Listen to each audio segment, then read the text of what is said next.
कल द्वितीय सूत्र का कुछ विचार हो गया था। योग समाधि को कहते हैं। समाधि संप्रज्ञात और असंप्रज्ञात दो प्रकार की समाधि है।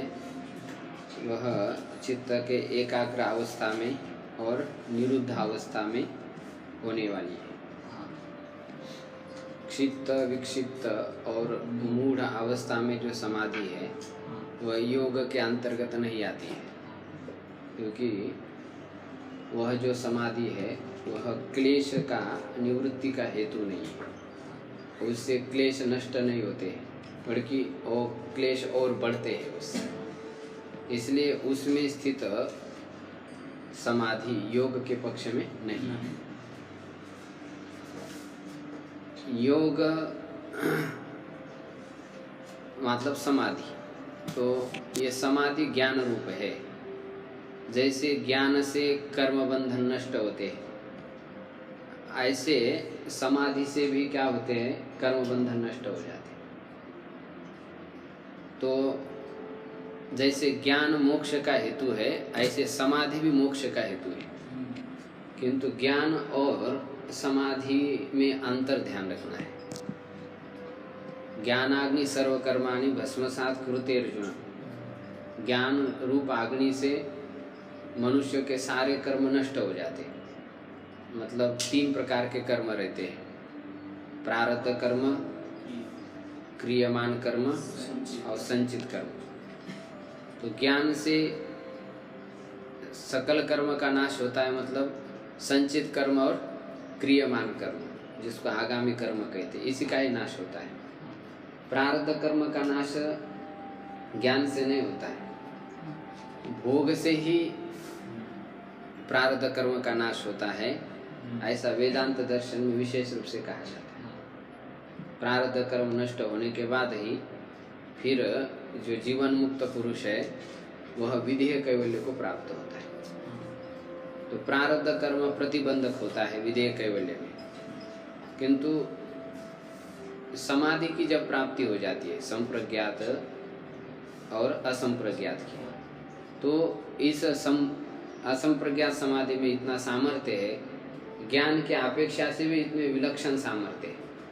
इसलिए प्रारब्ध कर्म का भी नाश कर देती है। ज्ञान प्रारब्ध कर्म का नाश नहीं करता है, किंतु असंप्रज्ञात समाधि प्रारब्ध कर्म का भी नाश कर देती है। यह ज्ञान में और असंप्रज्ञात समाधि में क्या है, विशेषता है। विनिष्पन्न समाधिस्तु मुक्तिम तत्रैव जन्मनि प्राप्नोति योगी योगाग्नि दग्ध कर्म च याचिरात्। जो योगी समाधि को प्राप्त कर लेता है वह उसी जन्म में मुक्ति को प्राप्त कर लेता है, और योग रूप अग्नि से सारे कर्म समुदाय को नष्ट कर देता है। माने प्रारब्ध कर्म, संचित कर्म और क्रियमान सब को नष्ट कर देता है। इसलिए भगवान ने बार बार अर्जुन को गीता में कहा कि तुम योगी बन जाओ। भक्त बनने की अपेक्षा से योगी बनना और श्रेष्ठ है। तपस्वीभ्योऽधिको योगी ज्ञानिभ्यो मतोऽधिका कर्म भ्यष्टाधिको योगी तस्माद् योगी भवार्जुन। गीता के 6वें अध्याय के अंतिम श्लोक में बताया, तपस्वीभ्यो अधिको योगी, तपस्वियों से भी बड़ा योगी है, ज्ञानियों से भी बड़ा योगी है, और कर्मियों से भी बड़ा योगी है। इसलिए तुम योगी बन जाओ यदि सर्वश्रेष्ठ बनना है। और योगी किसको कहते हैं? जिसने योग को प्राप्त कर लिया है उसको योगी कहते हैं। माने संप्रज्ञात समाधि और असंप्रज्ञात समाधि को प्राप्त कर लिया। तो असंप्रज्ञात समाधि से प्रारब्ध कर्म का भी नाश हो जाता है।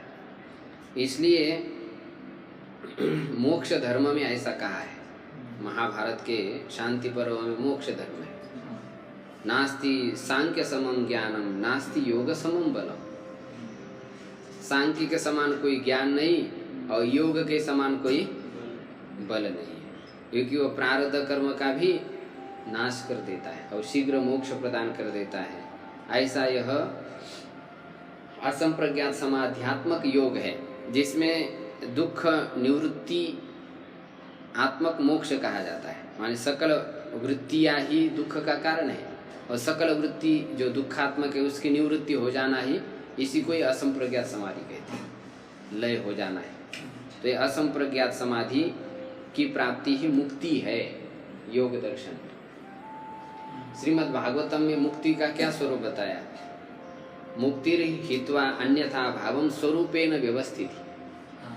मुक्ति किसको कहते हैं? अन्यथा भाव को त्याग करके स्वस्वरूप में स्थित हो जाना, इसको कहते हैं स्वस्वरूपेण आविर्भाव। हाँ, स्वस्वरूपेण आविर्भाव मुक्ति, ऐसा कहा ब्रह्म सूत्र में कहा। और भागवत में वही कहा, भागवत के द्वितीय स्कंद में ये मुक्ति की व्याख्या दी। मुक्तिर हित्वा अन्यथा भावम स्वरूपेण व्यवस्थित। अन्यथा भाव मतलब अब इस समय क्या है, हम अपने को क्या समझते हैं? देह समझते हैं कि मैं कौन हूँ? तो मैं यही जो है 3.5 फीट वाला, 3.5 हाथ वाला यह देहधारी मैं हूँ, ऐसा कहते हैं। मन बुद्धि इंद्रिय आदि ये सब मैं ही हूँ, ऐसा समझते। मेरी बुद्धि यद्यपि कहते हैं, लेकिन मैं ही बुद्धि स्वरूप हूँ, ऐसा ही अनुभव में आ जाता है। उससे अतिरिक्त मैं आत्मा हूँ, ऐसा अनुभव में नहीं आता है। तो ये अन्यथा भाव को हम प्राप्त हो गए, देह इंद्रिय प्राण मन बुद्धि के भाव को प्राप्त हो गए। इसी भाव का त्याग करके स्वस्वरूप में स्थित हो जाना, माने आत्म स्वरूप में स्थित हो जाना, इसको क्या कहते हैं? मुक्ति कहते हैं। तो ये असंप्रज्ञात अवस्था में जो जीवात्मा है वो किस रूप में स्थित हो जाता है?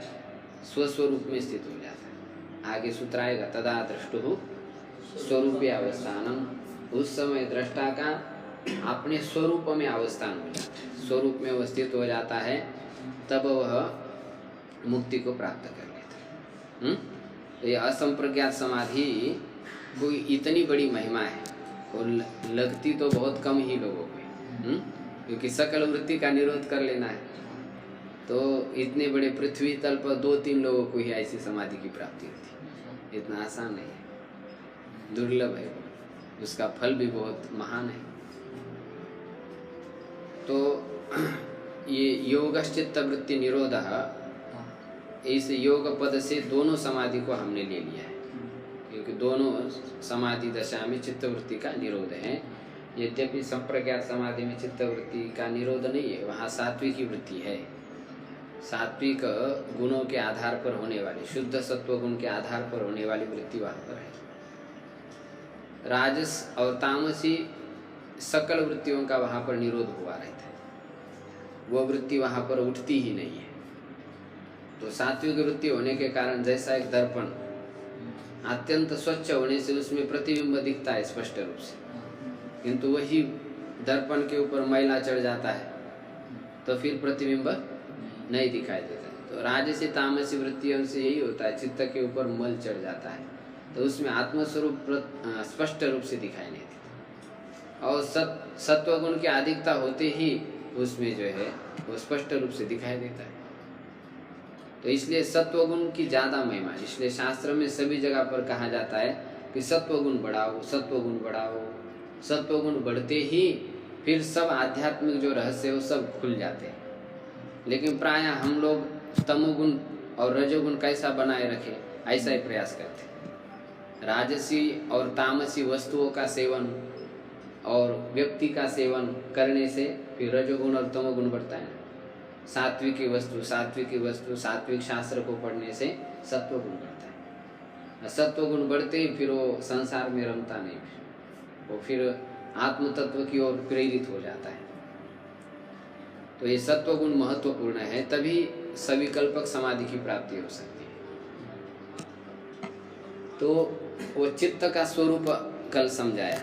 क्षिप्त विक्षिप्त मूढ़ जो चित्त है, वह चित्त जब रजोगुण तमोगुण से संबद्ध होता है तब वह किस स्वरूप वाला होता है? वस्तुतः चित्त का स्वरूप तो क्या है? प्रकाश स्वरूप ही है। वह सत्वगुण की अधिक मात्रा से पैदा हुआ है, इसलिए सत्वगुण ज़्यादा है। लेकिन रजोगुण और तमोगुण से भी संश्लिष्ट होता है, तब उसको संसार में ऐश्वर्य और विषय प्रिय लगने लग जाता है। ऐश्वर्य का मतलब क्या है? प्रतिष्ठा। ईश्वर से भाव ऐश्वर्यम, बड़ेपना का जो भाव होता है ना, उसको कहते हैं ऐश्वर्य कहते हैं। लौकिक प्रतिष्ठा मेरे को मिल जाए तो ये ठीक है, नहीं तो क्या है, जीवन बेकार है, ऐसा लगता है। तो लौकिक प्रतिष्ठा, इसको लोकेशना शास्त्र में कहते हैं। तो वो जब मन में है तब समझ लेना है कि अभी चित्त क्षिप्त अवस्था में, और विषयों में आ सकते हैं, शब्द स्पर्श रूप रस गंध। तो ऐश्वर्यंच विषयंच ऐश्वर्य विषयाः, ऐश्वर्य विषयाः प्रियाणि यस्य चित्तस्य तच्चित्तम ऐश्वर्य विषय प्रियम। जिसको ऐश्वर्य विषय प्रिय होते हैं उस चित्त को कहते हैं ऐश्वर्य विषय प्रिय। हाँ, ऐश्वर्य विषय प्रिय। तो प्रकाश स्वरूप चित्त है, तब ऐश्वर्य विषय उसको प्रिय होने लग जाते हैं, तब वह क्षिप्त अवस्था वाला कहा जाता है। और वही सत्व गुण से युक्त चित्त है, जब तमो गुण से संबद्ध हो जाता है तब उसको अधर्म, अज्ञान, अवैराग्य और अनैश्वर्य प्रिय लग जाता है। अधर्म माने शास्त्र विरुद्ध कर्म करने में उसकी रुचि होती है। अज्ञान माने ज्ञान के और उसकी रुचि नहीं होती है। अज्ञान में पड़े रहो, क्या करना है समझ करके क्या मिलने वाला। अवैराग्य माने किसी प्रकार के सांसारिक वस्तुओं का त्याग करने की इच्छा नहीं होती। और अनैश्वर्य माने दरिद्रता। ऐश्वर्य भी कोई अर्जन करने का मन नहीं होता। कई लोग आपने देखे होंगे, उनको 1,000 रुपये दे दिया, शाम तक तो सारा चौपट करके आए, या एक ही मिनट में खत्म कर देते हैं। ऐसे लोग होते हैं। कई लोग काम करने वाले हाथों हाथ काम कर लेते, वही थोड़ा सा प्राप्त हो गया, दूसरे दिन तो वो सारा खत्म कर देते, दूसरे दिन खाली कंगाल हो जाता। ऐसे अनैश्वर्य। ऐश्वर्य चाहिए ना, कम से कम थोड़ा कुछ जीवन जीने के लिए, तो थोड़ा ठीक है, लेकिन ये उससे भी गया गुजरा, इसलिए इसको मूढ़ चित्त वाला कहते हैं। इसको कोई प्रिय नहीं होता संसार। और वही चित्त जब प्रक्षीण मोहावरण, मोहावरण से रहित होता है, सत्वगुण से युक्त होता है, किंतु रजोगुण की मात्रा से थोड़ा सा संबद्ध होता है, तब वह धर्म, ज्ञान, वैराग्य और ऐश्वर्य से युक्त होता है। ऐसा चित्त जैसे ब्रह्मा जी है, हिरण्यगर्भ है, इन लोगों का चित्त होता है। हाँ, ब्रह्मा जी आदि के अंदर क्या होता है, धर्म, ज्ञान, वैराग्य और ऐश्वर्य होता है, ये सब उसके अंदर स्थित रहते हैं।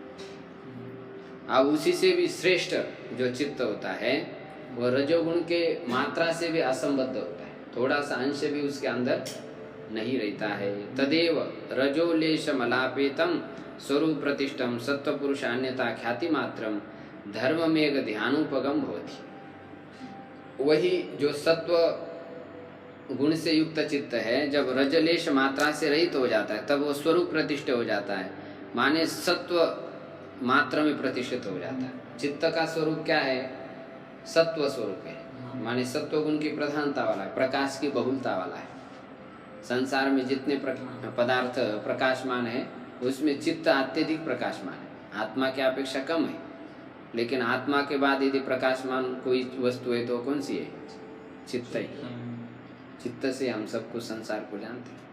तो जब स्वरूप प्रतिष्ठित हो जाता है तब उसको सत्व पुरुष अन्यता ख्याति मात्रम, सत्व माने बुद्धि, पुरुष माने आत्मा, अन्यता ख्याति माने भेद ज्ञान, अन्यता माने भेद और ख्याति माने ज्ञान। बुद्धि और आत्मा का भेद ज्ञान मात्र होता है, माने ये बुद्धि है, ये बुद्धि के धर्म सब अलग है, और ये आत्मा है, ये आत्मा के धर्म अलग है। इस रूप से उसको भेद ज्ञान होता है। धर्ममेघ ध्यानोपगम भवति, तो उस समय वह धर्ममेघ समाधि से युक्त हो जाता है। धर्ममेघ समाधि का विवेचन आगे चौथे पाद के 26वें सूत्र में आएगा। धर्ममेघ समाधि किसको कहते हैं, जो क्लेश कर्म आदि के निशेष उन्मूलन का कारण होती है, उसको कहते हैं धर्ममेघ समाधि। तो उसी धर्ममेघ समाधि को ध्यान करने वाले लोग परम प्रसंख्यानम इति आचक्षते, उसको वो परम प्रसंख्यान ऐसा कहते हैं। तो यहाँ तक हमने कल देखा था चित्त की जो 4 अवस्था है, क्षिप्त, विक्षिप्त, मूढ़ और एकाग्र। यहाँ तक अब हम आ चुके हैं। अब आगे निरुद्ध अवस्था में क्या होता है वो आगे समझाएंगे, लेकिन उससे पहले पुरुष और बुद्धि के स्वरूप को समझ रहे हैं। सत्व पुरुष अन्यथा ख्याति, यह बुद्धि का ही एक परिणाम है, बुद्धि की एक वृत्ति है कि इस प्रकार मैं पुरुष को जानता हूँ और बुद्धि को जानता हूँ, एक भी बुद्धि का परिणाम है। तो वह सत्व पुरुष अन्यथा ख्याति और पुरुष, इन दोनों में क्या भेद है, इसको आगे अब भाष्यकार स्पष्ट कर रहे हैं। पंक्ति पर आगे ध्यान देंगे। चिति शक्ति परिणामिनी अप्रतिसंक्रमा दर्शित विषया शुद्धा च अनंता च। चिति शक्ति, चिति शक्ति का मतलब होता है पुरुष, चैतन्य, आत्मा, चित्त, प्रत्यगात्मा, ये सब पर्यायवाचक शब्द है। तो चिति शक्ति माने चैतन्य। वह चैतन्य कैसा है? अपरिणामिनी। चैतन्य कैसा है? उसका कोई परिणाम नहीं होता है, माने सभी विकारों से वो रहित है, उसमें कोई विकार नहीं। जैसे सांख्य लोग क्या कहते हैं कि पुरुष में भोक्तृत्व यह विकार है, भोक्ता है पुरुष, ऐसा कहते हैं। लेकिन उसमें भोक्तृत्व विकार भी नहीं है। यदि भोक्तृत्व विकार होगा तो परिणाम हो जाएगा, उसमें विकार कोई ना कोई उत्पन्न होगा ना उसमें, तो वो विकार भी उसमें नहीं है। फिर संसार के जो आस्ति जायते वर्धते विपरिणमते अपक्षयते, ये विकार तो उसमें नहीं है, क्या कहना है? कोई विकार उसमें है ही नहीं, सारे विकारों से रहित है, इसलिए उसको कहते अपरिणामिनी। अपरिणामिनी इसलिए कहा जा रहा है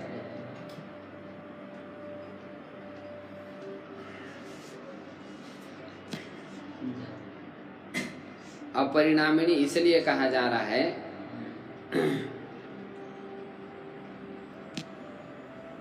क्योंकि चिति शक्ति कौन से लिंग में है? स्त्रीलिंग में चिति शक्ति, इसलिए अपरिणामिनी ये कौन सा लिंग है? स्त्रीलिंग है। नदी के समान चलेगा ना, उसका विशेषण है चिति शक्ति का, यह विशेषण है अपरिणामिनी। चिति शक्ति कैसी है? अपरिणामिनी, सारे विकार से रहित है, स्त्रीलिंग है, ध्यान रखें। और चिति शक्ति कैसी है? अप्रतिसंक्रमा, माने वह संक्रमित नहीं होती है किसी में। जैसे कोई वस्त्र में कोई हम रंग मिला देते तो उसमें क्या हो जाता है? संक्रमित हो जाता है। ऐसी चिति शक्ति किसी में संक्रमित नहीं होती, माने क्रियान्वित नहीं होती है, वो निष्क्रिय है। चिति शक्ति कैसी है? निष्क्रिय है। और तीसरा विशेषण है दर्शित विषया। दर्शितः विषयाः यस्य सा दर्शित विषया, जिसके लिए बुद्धि के द्वारा सकल विषय दिखाए गए उसको कहते हैं दर्शित विषया। ये बुद्धि सारे संसार के विषय अपने अंदर प्रतिबिंबित करती है, और वो प्रतिबिंबित विषय वो पुरुष में आरोपित कर देती है, पुरुष में समर्पित कर देती है। इसलिए पुरुष को क्या कहते हैं? दर्शित विषया। बुद्धि के द्वारा दिखाए गए सारे विषय पुरुष देख लेता है, प्रकाशन कर लेता है, इसलिए पुरुष चिति शक्ति को क्या कहते हैं? दर्शित विषया। और पुरुष कैसा है? शुद्ध है। शुद्ध का मतलब तीनों गुणों के संपर्क से रहित है। तीनों गुण का संपर्क होने से मल होता है, और तीनों गुणों से रहित होने से क्या होता है? शुद्ध होता है। तो पुरुष निर्मल है, शुद्ध माने निर्मल है। और कैसा है? अनंताच। और चिति शक्ति कैसी है? अनंत है, माने अंतत्व के आरोप के वह अयोग्य है, उसका अंत होता है, इस प्रकार का हम आरोप भी उसमें नहीं कर सकते हैं। तो चिति शक्ति का यह स्वभाव है कि वह अपरिणामिनी है, अप्रतिसंक्रमा है, दर्शित विषया है, शुद्ध है और अनंत है, उसका नाश नहीं होता है। तो कितने विशेषण हो गए? 5 विशेषण। अपरिणामिनी क्यों कहा? क्योंकि वो सभी विकार से रहित है। अप्रतिसंक्रमा क्यों कहा? क्योंकि वो निष्क्रिय है। दर्शित विषया क्यों कहा? क्योंकि वो सारे बुद्धि के विषय को प्रकाशित करती है। शुद्ध क्यों कहा? क्योंकि वो गुणों के मल से रहित है। और अनंत क्यों कहा? क्योंकि उसमें अंतत्व का आरोप भी नहीं किया जा सकता, उसका अंत नहीं होता, इसलिए उसको क्या कहते हैं? अनंत के। तो ये हो गई चिति शक्ति, माने पुरुष को इस प्रकार कहा जाता है। अब इससे उल्टा चलिए, जो सत्व पुरुष भेद ज्ञान है वो बुद्धि रूप है, वो सत्व गुणात्मक चित्तवृत्ति का परिणाम है, उसको अन्यथा ख्याति कहते हैं। पुरुष और भेद के ज्ञान को क्या कहते हैं? तो अन्यथा ख्याति जब चित्त में प्रकट हो जाती है तब बहुत बड़े ऐश्वर्य आ जाते हैं, सिद्धि आ जाती है, विलक्षण है वो भी चित्त की वृत्ति, किंतु वो है तो त्याज्य ही है। इतनी बड़ी विलक्षण सत्वात्मिका जो अन्यथा ख्यात्यात्मक ज्ञान है उसका भी त्याग करना पड़ता है। फिर सामान्य जो वृत्ति प्रमाण प्रमेय और विकल्प निद्रा स्मृति इसका त्याग करना पड़ता है। इसके बारे में क्या कहें? सारी वृत्ति का त्याग करना पड़ता है। या चित्त वृत्ति कोई चलेगी नहीं, जब चित्त वृत्ति ही क्या है? दुख का कारण है। अब इसका त्याग कोई सामान्य साधन से नहीं होता है, पर वैराग्य से होता है। कौन सा वैराग्य?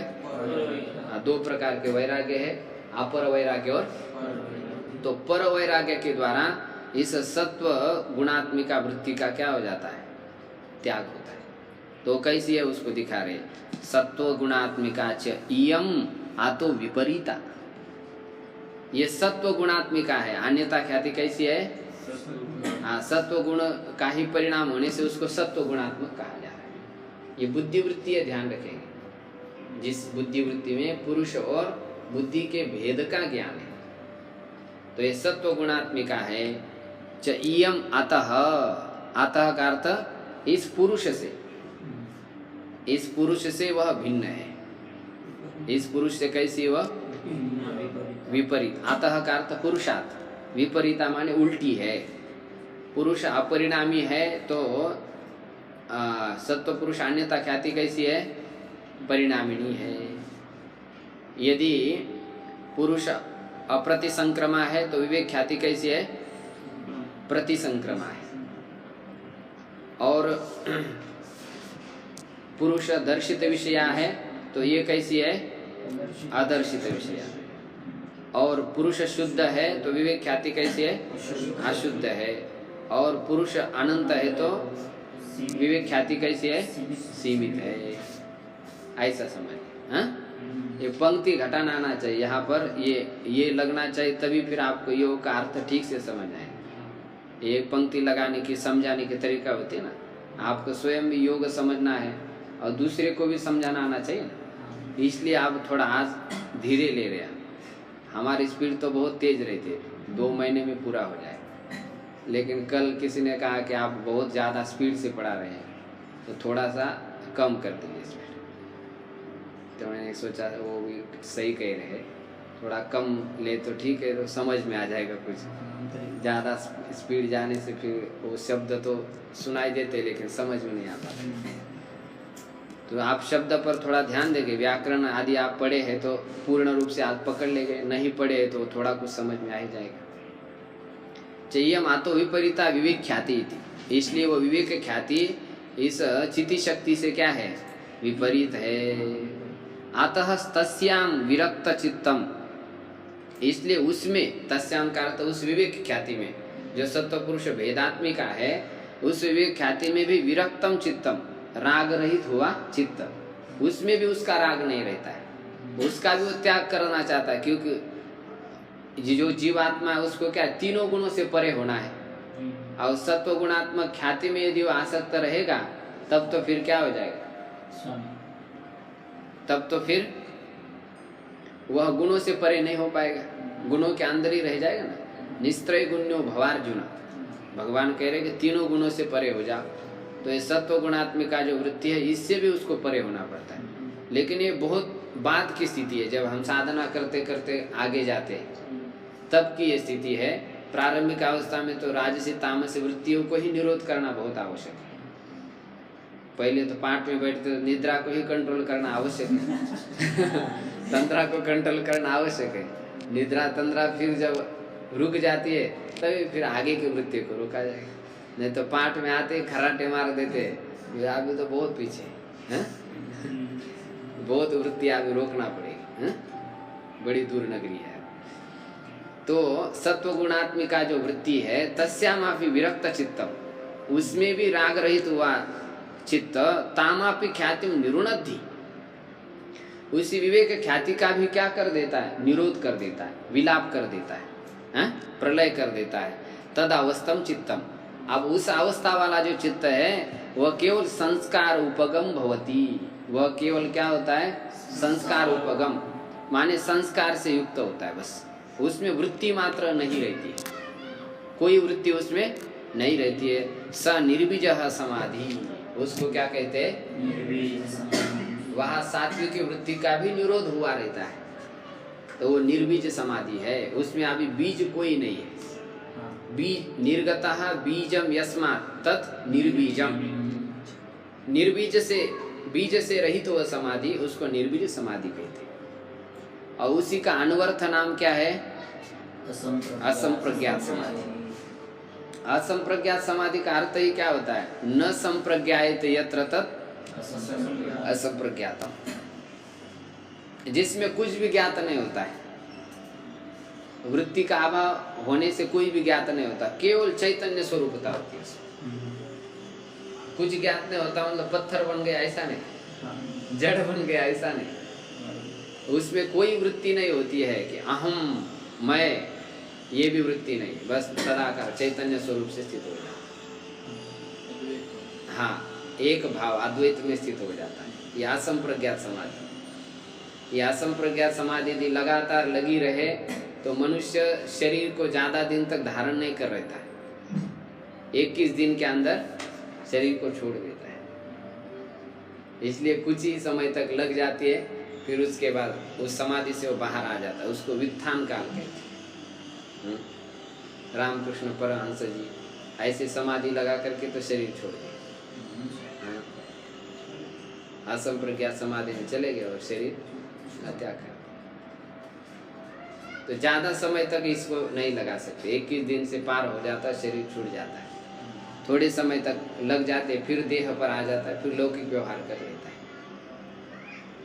संपूर्ण रूप से चित्त वृत्ति का जब लय हो जाता है, चित्त वृत्ति प्रकृति में लीन हो जाती है, तब शरीर छूट जाता है, तो उसको विदेह कैवल्य कहते हैं। और चित्त वृत्ति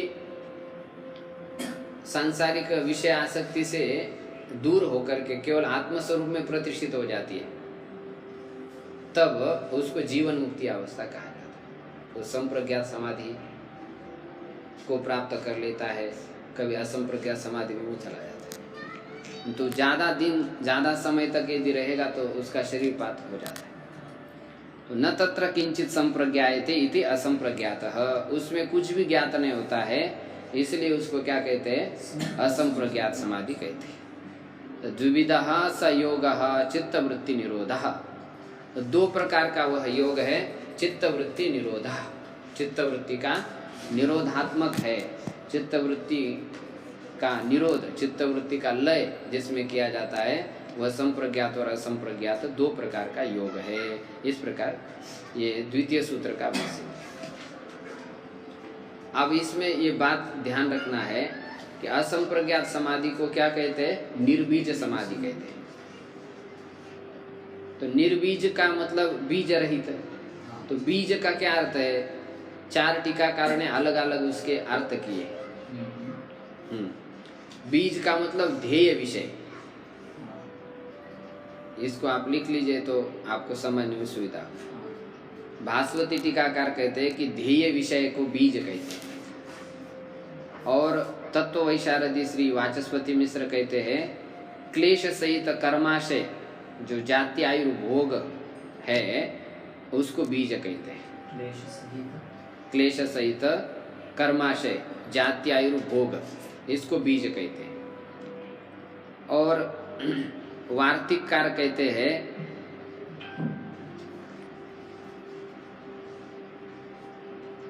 चित्त बीज, जो संस्कार है, तो उस संस्कार को वह चित्त बीज कहते हैं। चित्त के जो संस्कार है उसको बीज कहते हैं। कौन, वार्तिककार। और भोजराज एक है, वे कहते हैं कि चित्त वृत्ति का अपने कारण में जो संस्कारों का लय है, संस्कार के कारण चित्त वृत्ति उठती है तो उसका लय कर देना। तो ये संस्कार के कारण वृत्ति उठती है, ये हो गया वृत्ति का उदय, हो गया बीज। और वृत्ति का उदय न होना इसको कहेंगे निर्बीज। तो अपने कारण में चित्त वृत्ति का जो उदय हो रहा है, सभी चित्त वृत्ति का अपने स्व कारण में प्रविलय करने के कारण जो संस्कार मात्र वृत्ति उदय थी, केवल संस्कार मात्र वृत्ति का उदय होता है, उसको बीज कहते हैं। तो ये चार अर्थ हो गए बीज के। अब उसका उल्टा कर देना है। भास्वतीकार कह रहे हैं कि ध्येय रूप को बीज कहते हैं। तो ध्येय रूप का भी जब अभाव हो जाता है तब उसको क्या कहते हैं? निर्बीज समाधि। माने ध्येय का भी उसमें ज्ञान नहीं हो रहा है तो उसको निर्बीज समाधि, निर्विकल्प समाधि, असंप्रज्ञात समाधि। तत्ववैशार अधिकार कह रहे हैं कि नहीं, जाति आयुर्भोग यही बीज है। जाति माने जन्म, भोग माने सुख दुख साक्षात्कार, आयु माने जीवन अवधि। तो ये तीन जब तक होते हैं तब तक बीज है, और ये तीनों का जब नाश हो जाता है तब निर्बीज हो जाता है। तो निर्बीज समाधि उसको कहा जाता है, जिसमें जाति आयुर्भोगात्मक ये बीज नष्ट हो जाता है। उसको सबीज बोले। हाँ, जाति आयुर्भोग को सबीज समाधि कहेंगे। जिसमें क्लेश सहित जाति आयुर्भोग है तो उसको सबीज समाधि, सविकल्प समाधि कहेंगे। और जब जाति आयुर्भोगात्मक बीज नष्ट हो जाता है तब उसको निर्बीज समाधि, असंप्रज्ञात समाधि कहते हैं। वार्तिकार के अनुसार जब चित्त के संस्कारों का भी संपूर्ण रूप से नाश हो जाता है तब उसको क्या कहते हैं? निर्बीज समाधि। चित्त केवल स्वरूप से ही प्रतिष्ठित हो जाता है। सुषुप्ति और समाधि में यही अंतर है। सुषुप्ति में एक वृत्ति तो रहती है, इसलिए योग सूत्र में सुषुप्ति को भी वृत्ति कहा है। निद्रा वृत्ति है ना, तो वृत्ति उसमें रहती है, किंतु असंप्रज्ञात समाधि में वृत्ति नहीं, केवल संस्कार मात्र। चित्त किस रूप से रहता है? वहाँ वृत्ति कोई नहीं रहती। ये सुषुप्ति में और असंप्रज्ञात समाधि में अंतर ध्यान रखना है। और एक अंतर ये है कि उसमें आनंद का भान होता है, कल बता रहे थे, और सुषुप्ति में मैं आनंद का उपभोग करता हूँ ऐसा भी कुछ पता नहीं चलता है। जगने के बाद कहता है, वहाँ कुछ समझता है ऐसा कहता है। तो समझने के लिए तो वृत्ति चाहिए, तो चेतन स्वरूप रहता है बस असंप्रज्ञात समाधि। और सुषुप्ति में अज्ञान आवरण रहता है, असंप्रज्ञात समाधि में अज्ञान आवृत नहीं रहता है, वो नष्ट हुआ रहता है। ये सुषुप्ति और असंप्रज्ञात में भेद ध्यान रखें। तो जब सकल वृत्ति का नाश हो गया तब फिर वो जो पुरुष है, आत्मा है, वह किस रूप से स्थित रहता है? क्योंकि अब इस समय जब पुरुष प्रकाशन करता है तो कोई ना कोई वृत्ति का ही प्रकाशन करता है। चित्त वृत्ति होती है किसी ना किसी विषय के आकार की, तो उसको वो प्रकाशन करता है। तो अब जब कोई वृत्ति ही नहीं रही तो उस समय वो पुरुष कैसा होता है? ये अभी शंका आ रही है। अभी तो सकल वृत्ति का हमने त्याग कर दिया, जो सत्व गुणात्मिका जो ज्ञान रूप जो वृत्ति है उसका भी त्याग कर दिया। इसी को मोक्ष धर्म में कहा गया है कि त्यज धर्मम अधर्मम च उभे सत्यानृत्य त्यज, उभे सत्यानृत्य त्यक्त्वा येन त्यजसी तत्यज। ये धर्म और अधर्म क्या है? अधर्म का मतलब अज्ञान है और धर्म का मतलब ये सात्विकी वृत्ति, जिसका भी हम यहाँ पर निरूपण कर चुके। सत्व ख्याति, विवेक ख्याति, सत्व पुरुष अन्यथा भेद ज्ञान, इसको कहते धर्म। इसका भी त्याग करो, और इसका जिसके द्वारा त्याग किया गया है उस अभिमान का भी त्याग करो। सब त्याग करना है। त्यागे न एके अमृतत्व मानुष, त्याग से ही उस अमृतत्व की प्राप्ति होती है। कोई थोड़ा सा भी बचा करके रख लिया तो कोई अमृतत्व की प्राप्ति नहीं कर सकता। तो सत्य और अनृत, सत्य का भी त्याग करना है, अनृत का भी त्याग करना है। और ये सत्य और अनृत का जिसके द्वारा त्याग किया गया है उसका भी त्याग करना, उन्हें अहंकार का भी त्याग करना है। यह अहंकार का त्याग सबके लिए बड़ा कठिन होता है। तो उस सब का त्याग करने के बाद फिर उस पुरुष का साक्षात्कार। किंतु पुरुष फिर उस समय कैसा रहता है, कोई वृत्ति तो है ही नहीं वहां पर। तो उसके विषय में अभी शंका कर रहे हैं। इसे व्यास भाष्य में देखिए, भाष्यकार अवतरणिका दे रहे हैं तृतीय सूत्र की। तदावस्थे चेतसी विषयाभावात् बुद्धिबोधात्मा पुरुषः किं स्वभावः इति। तदावस्थ चेतसी, उस अवस्था वाले माने निरुद्ध अवस्था वाले चित्त में वहाँ कोई वृत्ति है ही नहीं। तो वृत्ति है ही नहीं, सती सप्तमी है। उस अवस्था वाले चित्त के हो जाने पर विषयाभावात्, कोई विषय नहीं, बुद्धि ही तो वृत्ति के माध्यम से पुरुष को विषय परोस रही है, दिखा रही है कि देखो ये हमने अभी कमा करके ले आए हैं। तो पुरुष कहता वाह बढ़िया काम किया, तो देखता है, उसका प्रकाशन कर लेता है। किंतु अभी तो बुद्धि वृत्ति ठप हो गई है, तो कोई विषय नहीं है। तो उस समय विषय का अभाव होने से बुद्धि बोधात्मा पुरुषः, बुद्धि बोधात्मा स्वरूप क्या प्रकाश स्वरूप होता है, क्या लकड़ी की तरह जड़ होता है। जैसी लकड़ी है वह प्रकाश स्वरूप है, ऐसा पुरुष होता है। किस रूप वाला होता है? अथवा जैसे बुद्धि वृत्ति है तो दीपक की तरह चमकने लग जाता है, और जब बुद्धि वृत्ति नहीं है तो जैसे दीपक बुझा दिया तो बुझ जाता है, अंधेरा हो जाता है। ऐसा हो जाता है क्या पुरुष? ऐसा या पूर्व पक्षी का पूछने का भाव है, पुरुष किम स्वभाव, पुरुष किस स्वभाव वाला है, माने किस रूप से स्थित रहता है उस समय, जिस समय कोई भी चित्त की वृत्ति है ही नहीं। निरुद्ध अवस्था में कोई चित्त वृत्ति है क्या? कोई चित्त वृत्ति, सारे चित्त वृत्ति का लय हो जाता है उसमें, वो असंप्रज्ञात समाधि। तो उस समय पुरुष का क्या स्वरूप है, शंका समझ आ गई? तो आप उसी शंका के ऊपर उत्तर दे रहे हैं सूत्र के रूप में महर्षि पतंजलि। तदा द्रष्टुः स्वरूपे अवस्थानम्, तदा द्रष्टुः स्वरूपे अवस्थानम्, तदा तस्मिन् काले इति तदा दा प्रत्यय, तदा अवस्थायां, उस अवस्था में जिस समय सकल चित्तवृत्ति का निरोध हो गया है, उस अवस्था में द्रष्टुः स्वरूपीय अवस्थान। द्रष्टुः कौन सी विभक्ति है? षष्ठी का एक वचन, दृष्टि प्रातिपदिक है। दृष्टि माने देखने वाला, और द्रष्टु माने देखने वाले की स्वरूपे अवस्थिति, वह स्वस्वरूप में अवस्थिति स्थिति हो जाती है। उसका अपना स्वरूप क्या है? सत चित और आनंद स्वरूप है, उस स्वरूप में अवस्थित हो जाता है पुरुष चैतन्य चिति शक्ति, ये कह रहे। तो उसका उत्तर दे दिया कि वह किसी वृत्ति के अनुसार नहीं होता है। अब इस समय जो चैतन्य है वह किसी ना किसी वृत्ति के अनुसार ही है। अब जो है वृत्ति यदि सुन रही है तो पुरुष भी कहता मैं सुन रहा हूँ, और वृत्ति अभी कई चिंतन कर रही तो पुरुष भी क्या कहता है? चिंतन कर रहा हूँ। वृत्ति स्मरण कर रही है तो पुरुष भी क्या कहता है? हाँ, तो जैसा जैसा वृत्ति कर रही है व्यवहार, वैसा वैसा पुरुष अपने को समझता है, उसके साथ अभिन्न तादात्म्य हो गया है व्यवहार काल में अभी। तो इसलिए चित्त वृत्तियां जैसी होती है पुरुष अपने को वैसा ही समझने लगता है। देखिए, तदा द्रष्टु स्वरूप अवस्थानम, उस निरुद्ध अवस्था में दृष्टा का स्वरूप में अवस्थान माने स्थिति है। स्वरूप प्रतिष्ठा तदानीम चिति शक्ति यथा कैवल्य।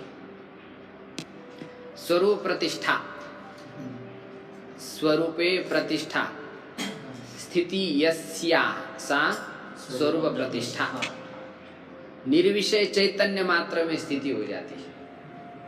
आत्मा की निर्विषय चेतन रूप से स्थिति हो जाती है। व्यवहार काल में क्या होता है? सविषय स्थिति हो जाती है, कोई ना कोई उसका विषय होता है। ये थोड़ा समझने का विषय बहुत डीप है, थोड़ा इसको और थोड़ा हम स्पष्ट करेंगे आगे जैसे जैसे जाएंगे ना। ये चित्त वृत्ति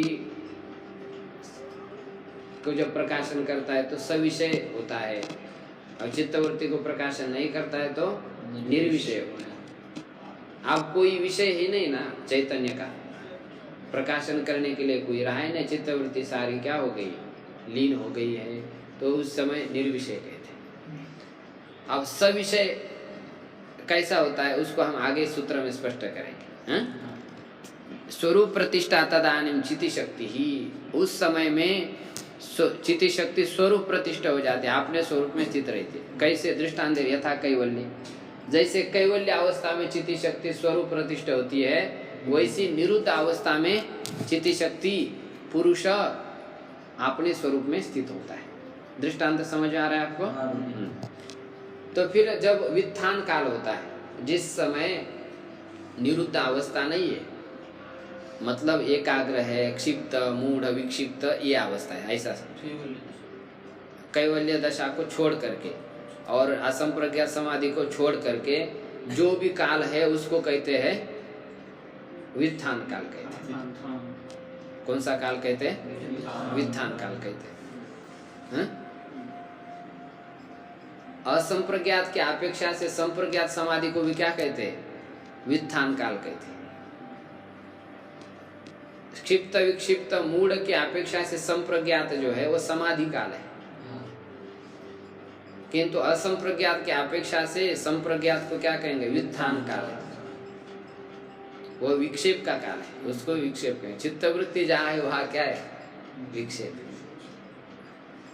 तो वित्थान चित्ते ऐसा जो लिखा है ना, उससे आपको सब लेना है, संप्रज्ञात समाधि ले और क्षिप्त विक्षिप्त मूढ़, ये इसको कहेंगे वित्थान काल या वित्थित चित्त कहेंगे। देखिए, वित्थित चित्ते तु सती, पंक्ति पर ध्यान दीजिए, बहुत सूक्ष्म है, व्याकरण की दृष्टि से भी ध्यान रखना। वित्थित चित्त माने जागृत काल में, संप्रज्ञात आदि काल में तु सती, किंतु वित्थित चित्त होने पर तथापि भवंती न तथा, चिति शक्ति तथा भवंती, चिति शक्ति स्वरूप में होती हुई न तथा, वैसी प्रतीत नहीं होती। जैसे निरुद्ध अवस्था में स्वस्वरूप में प्रतिष्ठित होकर के प्रतीत होती है, ऐसी वित्थान चित्त काल में वो रहती तो है लेकिन वैसी प्रतीत नहीं होती। भवंती यह प्रथमा का एक वचन है, स्त्रीलिंग में नदी के समान। भवन मानी होती हुई, होता हुआ, भवत होता हुआ, भवंती मानी होती हुई, स्त्रीलिंग है, चिति शक्ति का विशेषण है। प्रथमा एक वचन है, ये तिंगंत नहीं है। तो चिति शक्ति तथापि भवंती, वैसी स्वरूप में प्रतिष्ठित होने पर भी न तथा, वैसी प्रतीत नहीं होती है। वह जो प्रतीत होती है वह वित्थान काल में चित्तवृत्ति के अनुसार ही प्रतीत होती है। चित्तवृत्ति जिस जिस विषय के आकार की होती है उस विषय के आकार की ही वह प्रतीत होती है। आत्मा कहे, चैतन्य कहे, पुरुष कहे, वो जब व्यवहार हम करते हैं उस समय वह आत्मा क्या होता है, जैसी हमारी चित्तवृत्ति होती है वैसे वैसे आकार का ही वो लगने लग जाता है। दोनों का क्या हो गया? आभेद हो गया। आभेद होने के कारण उसमें पता ही नहीं चलता है कि ये चित्तवृत्ति है और ये आत्मा है। जब जल के साथ अग्नि मिल जाती है तब हम क्या कहते हैं कि अग्नि जलाया, ऐसा कहते हैं क्या? अरे जल बड़ा गर्म है, जल नहीं जलाया। अब जल जलाता तो गंगा जी में कोई डुबकी नहीं लगाता है। वो अग्नि का उस जल के साथ क्या होगा? तादात्म्य हो गया। तब हम कहते हैं कि अरे जल ने मेरे को जला दिया। जल नहीं जलाता, लेकिन वो इतना तादात्म्य हो गया तब उस समय पता ही नहीं चलता है कि हम जल को ही कहते हैं कि जल ने जला दिया। जलाता कौन है? अग्नि। ऐसे सब संसारिक जो कार्य कर रहे हैं ये कौन कर रही है? बुद्धि कर रही है, बुद्धिवृत्ति कर रही है। लेकिन बुद्धिवृत्ति और आत्म चैतन्य चिति शक्ति का क्या हो गया? तादात्म्य हो गया, एक अध्यास उसको कहते, एकत्व भ्रम हो गया। तो इसी एकत्व भ्रम के कारण बुद्धि के जितने व्यवहार है वो पुरुष समझता है वो मैं कर रहा हूं, लेकिन पुरुष नहीं करता है। पुरुष कैसा है? अप्रतिसंक्रमांत है, अपरिणामी है, शुद्ध है, अनंत है, ये बताया अभी। लेकिन तो भी बुद्धिवृत्ति के साथ जब तक उसका तादात्म्य रहता है तब तक बुद्धिवृत्ति के सारे व्यवहार, सारे व्यापार का आरोप अपने में वो कर लेता है, स्वयं पुरुष ही कर लेता है, उसको तादात्म्य अभिमान हो जाता है। संसर्ग से ऐसा हो जाता है ना, किसी के संबंध पास में हम बैठ जाते तो हम अरे हमारा आदमी कहते कि नहीं। तो आप बुद्धि के साथ तो कितने अनादिकाल से संबंध है, तो पुरुष ने मान रखा है कि ये बुद्धि क्या है, मेरी है। तो बस मेरी जैसा कह दिया तो मेरी के सारे धर्म मुझ में आ गए, ऐसी स्थिति हो गई। तो इसलिए विच्युत चित्त काल में चिति शक्ति अपने स्वरूप में प्रतिष्ठित होने पर भी न तथा प्रतीयते, पंक्ति पर ध्यान दीजिए, हाँ? वैसी प्रतीत नहीं होती है जैसी वो निरुद्ध अवस्था में प्रतीत होती है। समझ आ गया? ठीक है। तब फिर कैसी होती है बताइए, आप स्पष्ट कर दीजिए फिर। कथम तरी, वित्थान काल में या विच्युत चित्त में वह चिति शक्ति चैतन्य कैसा होता है बताइए आप। दर्शित विषयत्वात्, हेतु क्या दिया? दर्शितः विषयः येन स दर्शित विषय, तस्मात् दर्शित विषयत्वात्, जिसके द्वारा विषय देखे गए, ऐसी स्थिति वाली होती है। माने उस समय जो पुरुष होता है वो विषय को देखने वाला होता है, विषय का प्रकाशन करने वाला होता है। उस समय बुद्धि विषय सब कुछ पुरुष को क्या करती है? समर्पित कर देती है। तो विषय ग्रहण करने वाला वह पुरुष होता है। इसलिए वह पुरुष वित्थान चित्त में कैसा होता है? सूत्र के माध्यम से महर्षि कह रहे हैं, वृत्ति सारूप्यमितरत्र,